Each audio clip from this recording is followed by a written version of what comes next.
তবে আন্দোলন হলো আর অদ্ভুতভাবে প্যানেল প্রকাশের কথা ঘোষণা করা হলো। কি আশ্চর্য না, কাকতালীয়। তবে ওই মানুষগুলোর কথা শুরুতেই বলেছিলাম, আবার বলছি, যেখানে বাঁধ ভাঙছে, যেখানে জলের তলায় আশ্রয়স্থলটুকু চলে যাচ্ছে। খানাকুলের ছবিটা দেখুন। জলের প্রবল টানে খানাকুলে ভেসে গেছে সাতটি পাকা বাড়ি। স্রেফ খেলনার মতো ভাসতে ভাসতে এগিয়েছে স্রোতের বুকে।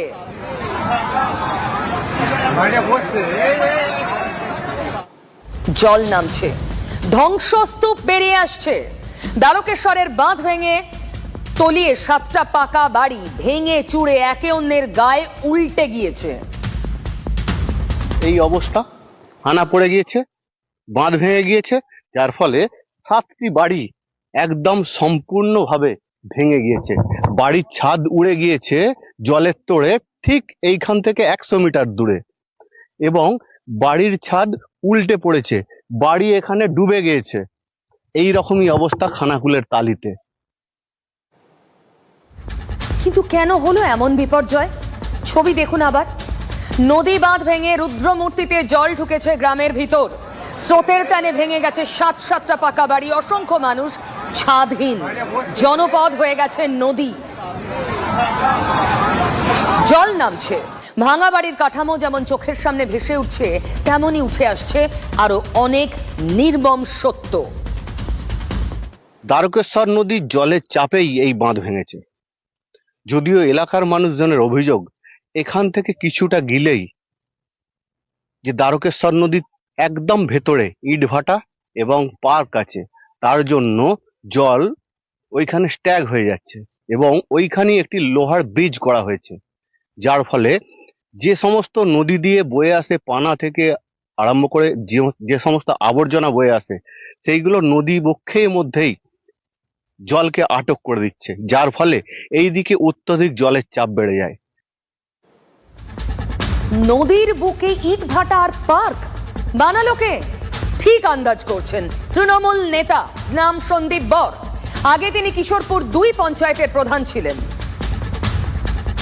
ময়ালে যে পার্কটা রয়েছে, একটা বাঁশ ফেললে এপার ওপার হওয়া যায়, ঠিক আছে?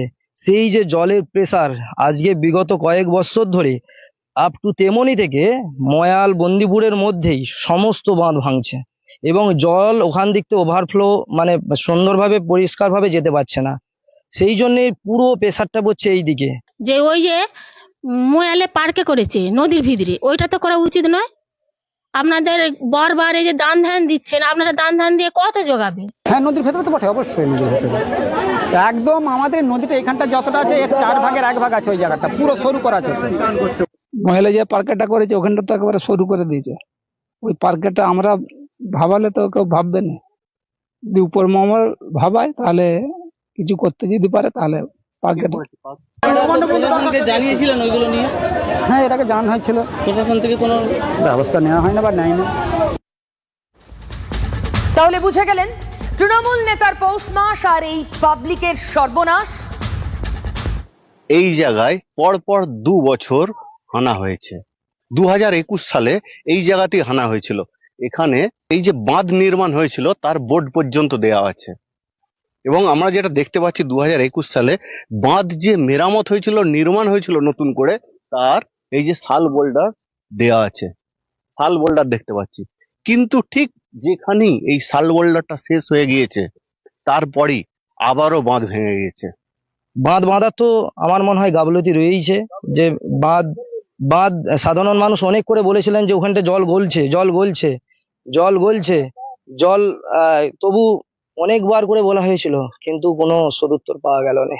এবং আমি দিদির সাথে সরাসরি কথা বলেছি ফোনে, আমাকে আশ্বাস দিয়েছেন 100% আপনার কাজ হয়ে যাবে, গ্যারান্টি আপনার কাজ হবে। দিদি আমাকে বলেছেন, তখন বললো দেখুন এখন নির্বাচন ঘোষণা হয়ে গেছে, এখন হবে না। আবার পরক্ষণে আবার পুনরায় ফোন করতে বলছে এখন বর্ষাকাল, কোনো কন্ট্রাক্টর কাজ নেবে না। এরকম করতে করতে বর্ষা কাটতে কাটতে বর্ষার মুখে এরকম হয়ে গেল দুর্ঘটনা। ঘর পড়ে গেল, আমরা কোথায় যে বাস করবো, কোথায় থাকবো আমরা? পরপর 3বার হলো, যখন হানা দিয়ে জল বলছে তখন জোরাত করছি যে তোমরা হানাটা বাঁধো, কেউ একটা বাঁধলানি, সব দেখে দেখে চল যাচ্ছে। তারপর